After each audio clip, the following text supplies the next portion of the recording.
Hey guys, it's Aaron. Welcome back to the channel. Are you looking to add another piece of smart home tech to your current setup? Let's check out the Laduo Smart Light Switch.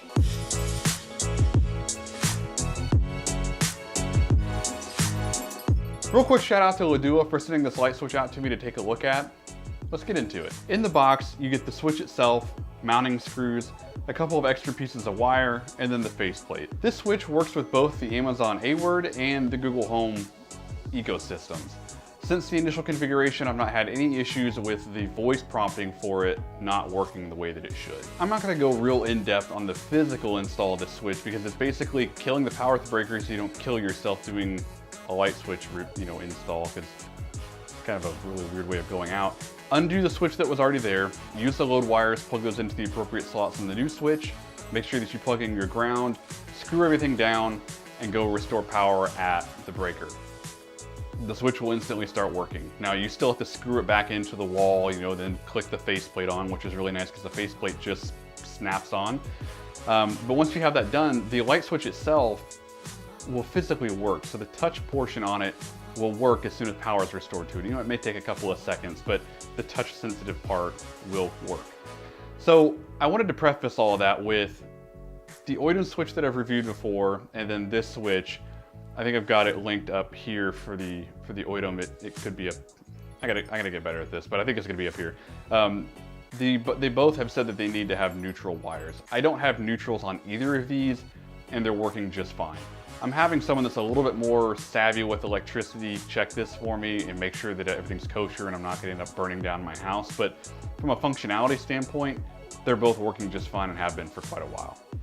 I mentioned the faceplate earlier for the facade of the light switch, and I like that faceplate a lot. And the main reason being, if you compare it to the OIDM that I've reviewed, the OIDM came with screws, and those screws had paint on them that chipped.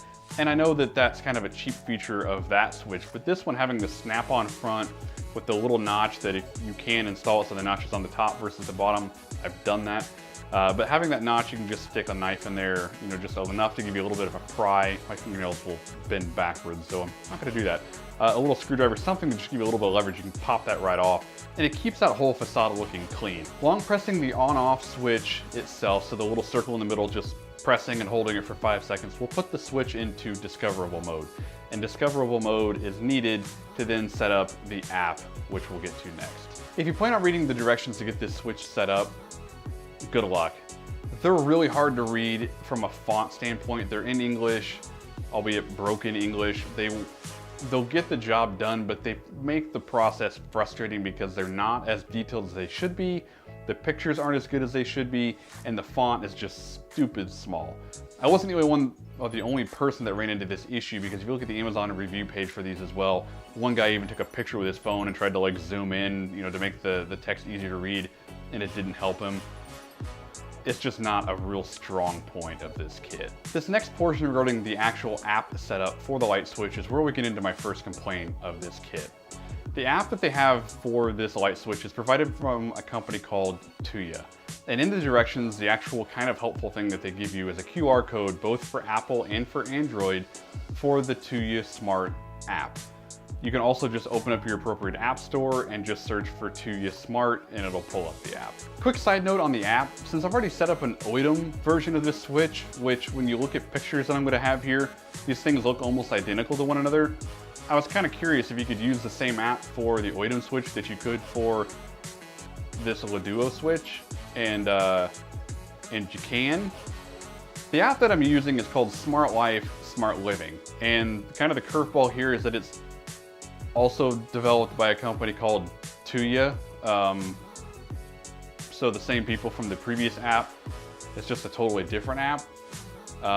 So I mentioned that because the OIDM switch looks so much like this Laduo, my theory here is if you're using the same version or look of Smart Light Switch from a third party, you may be able to use the same app instead of having to have all these different apps to configure them and to keep them going. So, little pro tip, I guess. Why don't all these brands all promote the same app? I have no idea. Would it be a lot simpler? You bet. I'm gonna go through the remainder of this setup using the Smart Life, Smart Living app, because after having used both of them, I found this one to have the more friendly user experience. To continue going ahead and using this app, you will need to go ahead and register for an account.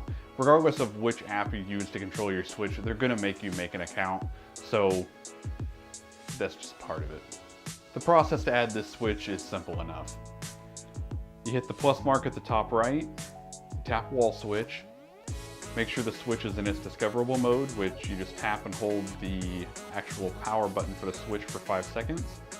Make sure your phone is connected to a 2.4 gigahertz Wi-Fi connection per the directions.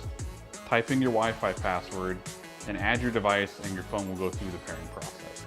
So once the pairing's been completed, you can go ahead and name the device. So we can call it master bedroom, or the name of your daughter and her bedroom, whatever you want it to be. And then the switch, or the app itself, will control the light switch just fine. The next step though, since this is an A-Word or Google Home enabled device, is you'll want to get it set up for those scenarios, right? Well, in my house, we're all Echoes, so we've got Amazon everywhere. And that's gonna lead into complaint number 2 with this kit. I spent about an hour trying to get the switch to show up inside of the Amazon Echo app. I'm tired of saying A-Word, so I'm gonna refer to it as Echo app. But anyways, I was trying for an hour to get it to show up in there, and I never could. So the Oidum switch and this Laduo switch both use the Tuya Echo skills to be able to get them to work. So since I have the Oidum, that skill's already there. So it wasn't like I was missing something really simple that I should have known to do. That was already done. Complaint number 2.5 has to do with the fact that there are no written instructions in the user guide as to what Amazon Echo skill you're supposed to be using. There's a QR code that will scan, and you can then look at those directions on your phone, and they're pretty helpful, but not everyone uses QR codes. Like with the app before, you could search for it in the Play Store or wherever, and it'd come right up. But unless you use the QR code, you don't know about these instructions on what skill to do. So they really should have taken some extra time and written this out, or taken the instructions on that website and just dumped them into the user guide, and that would have, again, helped this incredibly bad installation experience. After tinkering it for that hour, I realized that inside of the Smart Living app that there is a hamburger menu, or the menu with the 3 dashes up in the upper right hand corner. And when you tap that, you've got the option to go into more info for that device. So in the screenshot you're seeing now, Echo and Google Home both show. That night, Echo did not show. I was so frustrated after spending an hour on it that night that I said, screw it. I'll just go back to it tomorrow and see if I can't get it to work then. I went to work the next morning to show a coworker, hey, I got this switch, they say it should work, but look, it doesn't even show that it's supported here. And when I went to show him, Echo had shown up, and it looks just like it does now. So I went home that night and I was able to get it added into the Echo app just fine, and it's worked just fine since then. I don't know what the heck that was about, but other than that, I've had no issues with controlling it via the Amazon Echo app or through the, through the actual Smart Living app. I've had no issues with this thing until last week, surprisingly enough. So last week I went to turn the light switch on in my daughter's room, and the physical touch on the switch wouldn't work. The blue Wi-Fi symbol was still there. It would work from the Smart Living app. It would work from the Amazon app. It just wouldn't work if you physically touched it. So I figured, great, okay, now the thing's broke. But I went and flipped the power at the breaker, turned it back on, and since then, it's been working fine. So just like with the Oidum switch, there is a gray circle in the middle of the light switch which indicates the touch portion of the switch. And when that switch is turned on, there's a blue LED that will light around that so that you can see it. Just like with the Oidum switch, I feel that this is backwards. To me, you're in a dark room, the light switch is off, you want to be able to know where it is so that you can turn the lights on.